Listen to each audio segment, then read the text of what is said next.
Pyetja e radhës është cilat janë shenjat e mëdha që do ndodhin para kiametit të madh.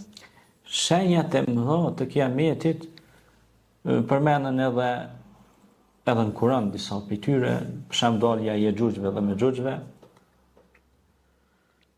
Mufsiduna fil ard, pra ata do të jenë prej shkatrimtarëve, zullumçarëve në tokë, ata do bëjnë trazira të mëdha, pra. Pastaj është debetul ard, pra është kafsha që do të dalë nga toka dhe do t'ju flas njerëzve. Pastaj është tjetra, është peshenjave, është Dexhalli. Mesihul Dexhal, pra që do të jetë me një sy, transmetohet në hadithin e Temim Darrit, ka qenë një ashab, një shok i Resulullahit sallallahu alaihi wasallam, i cili ka qenë duke udhëtuar dhe thuhet që ka kaluar në një ishull aty pari edhe ka po një lloj as njeri, as kafsh, as nuk ka ditë se si me spjegu, po mundu me ja spjegu pejgamberit, ka thonë kam po të lidhur në zinxhir. Edhe kur ardhi ka kallëzuar pejgamberit dhe shokëve të pejgamberit, e kam po të lidhur në zinxhir, kish flokët si kaçorrele, si të kuqe, synin njënin sy e kishte të qalë, domethënë të verbër, edhe përshkruante pak a shumë se si e ka po ai, dhe i thot pejgamberi sallallahu alaihi wasallam ti e ke po kon Dexhallin. Dhe thot kur të vi kiameti i madh, kur ndodhin trazirat në tokë, ka mu shfaq Dexhalli. Edhe ka me thonë unë jam Zoti. Astaghfirullah. Ka me thonë jam Zot. Edhe ka mi gënjy njerëzit. Edhe ata që shkojnë pas tij kanë me humbë, domethënë do të jetë humbje e madhe. Rekomandohet që pejgamberi selam na ka mësuar që të lexohet surja Kehf për mu mbrojt prej intrigave, mashtrimeve të Dexhallit. Alhamdulillahi alladhi anzala ala abdihi alkitaba wa lam yaj'al lahu 'iwaja qayyiman liyunzira ba'san shadidan min ladunhu wa yubashshira almu'minina alladhina ya'lamuna as-salihat anna lahum ajran hasana. Pra këto janë fillimet e surës Kehf. Ka transmetime që thuhet edhe fundi, po edhe fillimi, por komplet surja Kehf është dritë nga xhumoja në xhumo, kështu që është mirë çdo xhumo me lexue, por kjo është edhe mbrojtje nga fitnet ose sprovat ose trillimet e Dexhallit. Edhe thuhet bile treguohet në rivajete që do të dalë një djalosh besimtar, do t'i thotë ti e Dexhalli. Ha? Po. Edhe i thotë unë kam të marr, thotë kam të prej për gjyqte, kam të bashku prap, am beso që jam Zot. Ky kam i thonë bëm çka dush, po prap se prap ti je Dexhalli. Pra ti je gënjeshtar, a kupton, Dexhall. Pastaj pesheja e dhot kiametit, pra është lindja e diellit në perëndim. Kjo është një fenomen shumë jashtëzakonshëm, ta quajmë, sepse të lind dielli në perëndim është diçka e pazakontë.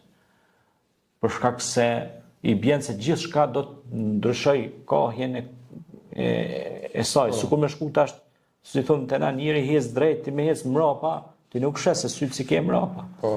Edhe domethënë gjithçka shkon mbrapsht. Mbrapsht. Është shkatrim, do thonë. Do shkatrohet. Dhe do të përfundon gjithçka, do të mbetet vetëm Allahu, që është Rabbus samawati wal ardh wa ma bainahum, që është Zoti i qiellve dhe tokëve dhe çka ka mes tyre, që është krijuesi i këtij kozmosi. E peshenjave prap ndodh kiametit, dalja e Yexhuxhve, që përmenden të rasti Dhulkarnenit, që ja u maron një pemë, një përzierje,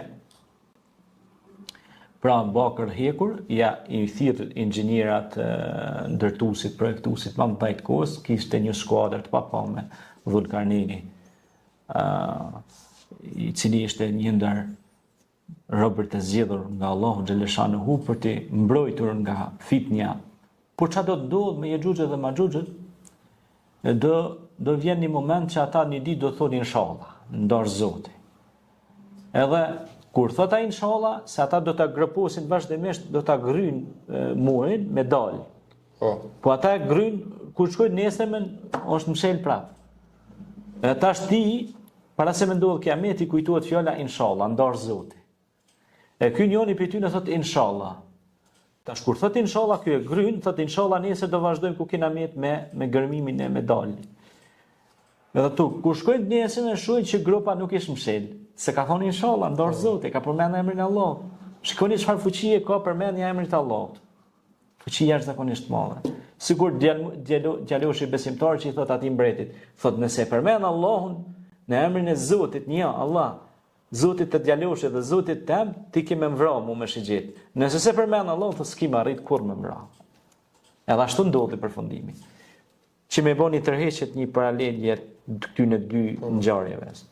Dhe kur shkon nesër i thot ai, po ti thot çka ke thon, thot që nuk kom shel grupa. Thot kom thon inshallah, ndoshta Allah, ndoshta Zoti. Që ku ka thot sekreti. Atër thot inshallah, ata ajo hopet pap, edhe ata dalin. Ka transmetimi që thot do ta pinë komplet ujin që është aty për rreth. Do të jenë të jetur. Do të bojnë vërshime shumë të mëdha edhe shkatrime shumë të mëdha këtu. Dhe pastaj do të zbres Isa alayhis salam. Dhe Isa alayhis salam pra do ta lusë Allahun do zbres të nërët të bejda të minonja e bardh dhe do zbres aty dhe do i lutet Allahut dhe Allahu xhashan do t'ju çojë aty në disa krymba në qafat e tyre dhe ata do të vdesin të gjithë, këta zullumqar, i Xhuxhu dhe Maxhuxhu. Dhe do mbushet toka plot me trupat e tyre. Dhe do shfaqet një smundje shumë e rëndë epidemike. Po çfarë do ndodh mbrapa? Allahu xhaleshanuhu ja mundson pra pejgamberit vet Isa alayhis salam që ta bëjnë një lutje dhe vinë disa shpez, qafka, sorra, i morin trupat e pastrojnë vendin dhe çon Allahu një shit hareshën dhe e pastron komplet tokën. A kupton e? Sepse Allahu planifiku si më i mirë, edhe për njerëzimin e për tokën. A ke pa? Edhe sot. Nëse nuk bjen shi për një kohë caktuar, fillojnë njerëz, Allah thatësi, Allah çana shi, çana bereqet. Pse? Se nëse vazhdon ashtu me jesim pa ujë, vdesin të gjithë, bëhet shkretir, ku do të më ik tjetër kum, me lshu krejt këtu. Tjetër planet. Po, do të më kalu tjetër planet. Dhe uji është baza e jetës, kuptohet?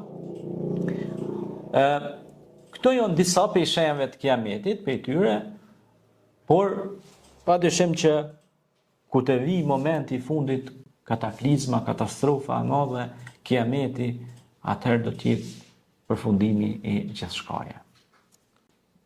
Faleminderit, Hoxh.